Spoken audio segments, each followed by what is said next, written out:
Las 9:48, vamos a saludar ahora a Artemio López, sociólogo, integrante de la familia disfuncional de Siempre Soy.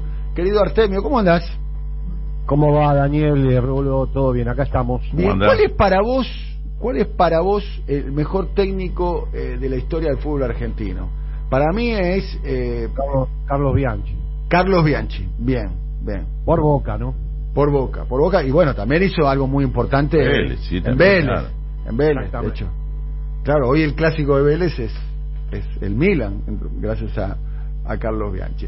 Bueno, para el día de hoy, ¿qué tenemos? Estás haciendo un número con respecto al tema del salario mínimo vital y móvil, ¿no? Sí. Que es un... Bueno, exactamente, es un tema que nosotros seguimos porque eso coordina además asignaciones familiares, planes de la remuneración en planes, asignación universal. Siempre es una cifra de referencia además para evaluar la evolución de los salarios informales, ¿no? Que ya tienen en el salario mínimo vital y móvil una referencia insoslayable. ¿Qué se viene? Bueno, el salario mínimo vital y móvil tiene un incremento del 28%, mientras la inflación fue del 36.1%, o sea que hay un deterioro muy fuerte en términos de poder adquisitivo real. Para fines de abril se va a actualizar nuevamente y las cifras preliminares que se manejan son en torno al 30%. Estaría en torno el salario mínimo vital y móvil en torno a los 30.000 pesos.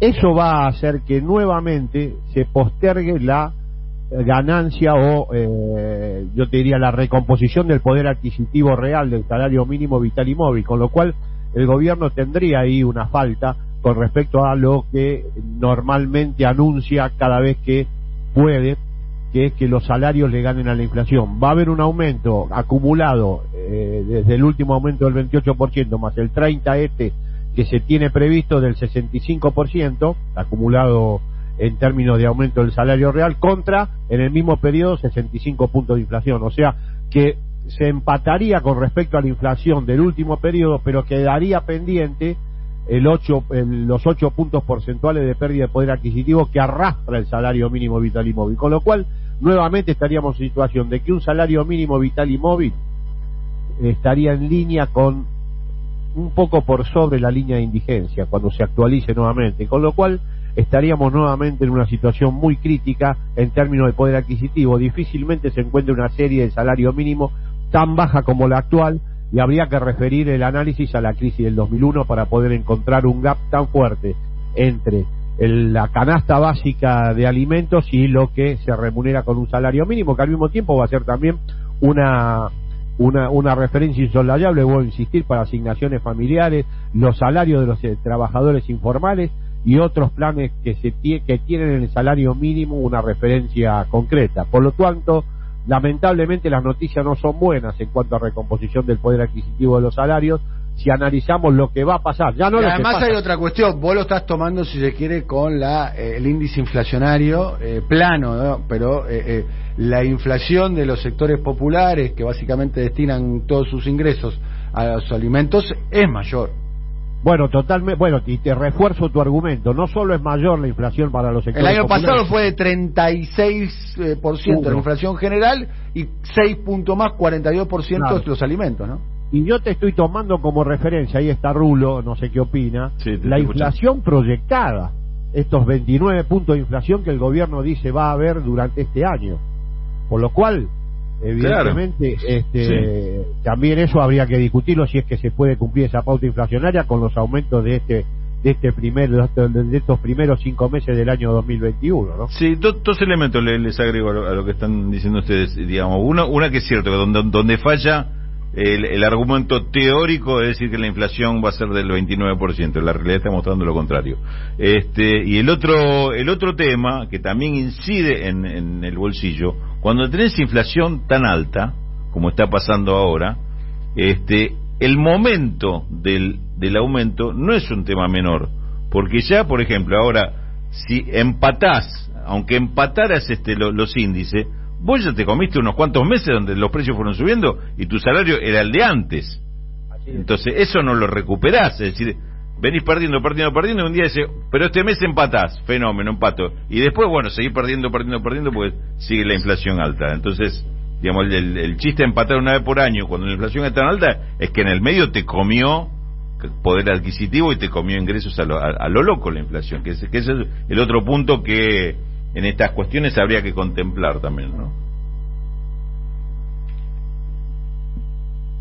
¿Artemio? Bueno, estaba Artemio López. Artemio, ¿me escuchás? Artemio, hola Artemio, ¿estás? Bueno, 5 minutos para las 10 de la mañana, estamos conversando con Artemio López. Hola, ¿me escuchan ahora? Ahora sí.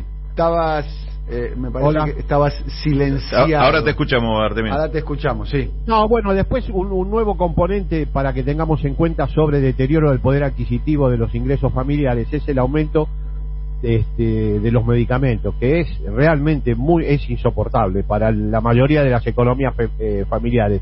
Desde el observatorio CEPROFAR realizaron un estudio de medicamentos de ver cómo evolucionó durante el año 2020. Bueno, el aumento promedio de los 10 medicamentos más vendidos durante el año 2020 fue del 46.1%, bien por arriba del 36 puntos de inflación general y en línea claramente con el aumento incluso por arriba de alimentos y bebidas. O sea que estamos viendo cómo concurren varios factores para imaginar que la reacción del crecimiento económico no va a ser apropiada por el conjunto de la sociedad argentina, sino que el crecimiento económico que yo creo va a existir este año, el ministro dice en torno al 7%, bueno, veremos, pero va a existir, va a ser apropiado de manera muy asimétrica por distintos sectores sociales, en línea con el patrón distributivo que existe en Argentina. Ya lo comentamos, ahora se dieron a conocer los datos oficiales de distribución del ingreso, y muestra que el 10% más pobre de la población recibe el 1.5% de ingreso, mientras el 10% más rico el 31.7%, una brecha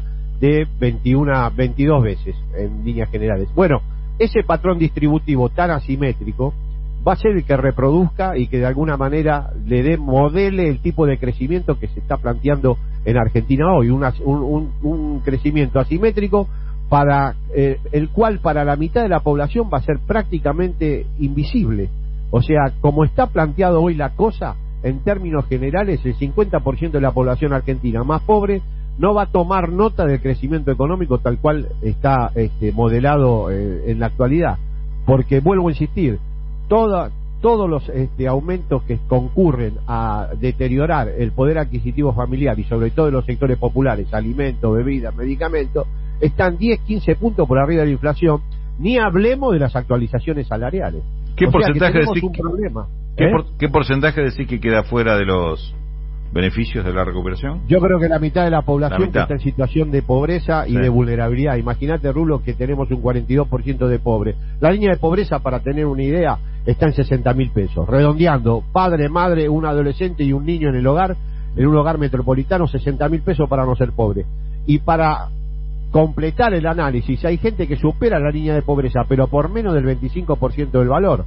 O sea que está entre 60 y 72.000 pesos. Ahí tenés a la mitad de la población argentina. Bueno, la mitad de la población argentina, como está planteado hoy el esquema de crecimiento y el patrón de crecimiento y el patrón distributivo, no se va a enterar de estos 7 puntos de crecimiento económico que está planteado por el ministro de Economía. Lamentablemente, porque vuelvo a insistir, analizando uno por uno los componentes de ingreso familiar y al mismo tiempo los componentes de gasto, te das cuenta que está muy por arriba de las posibilidades. Ahora, además, está planteado un aumento de tarifas.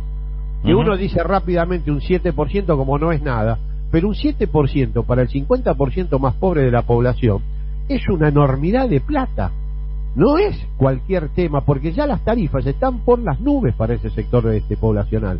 Por lo tanto, aumentarlas un 7, un 8, un 9%, que parece que se dice rápido, y parece que con respecto a lo que piden las empresas, 42, 45%, es obviamente una diferencia. Pero para los sectores familiares, para los ingresos familiares, es un golpe al bolsillo tremendo. Por eso decimos, tal cual está planteado el patrón distributivo y tal cual está planteado el índice de aumento de precios de medicamentos, alimentos, bebidas, todos los componentes de ingresos familiares de los sectores vulnerables, la mitad de la población argentina no se va a enterar del crecimiento del 7%. Artemio, un abrazo muy grande. Chao, hasta luego. Nos vemos el viernes en el conversatorio junto...